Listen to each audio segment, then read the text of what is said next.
这是冯翠帆的葬礼现场。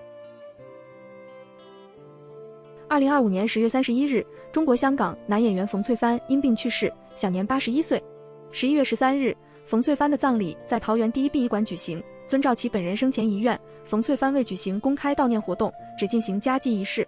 他的外甥在社交平台发文公布了这一讯息，但是喜爱冯翠帆的影迷还是纷纷前往献花，以此缅怀这位老牌影星。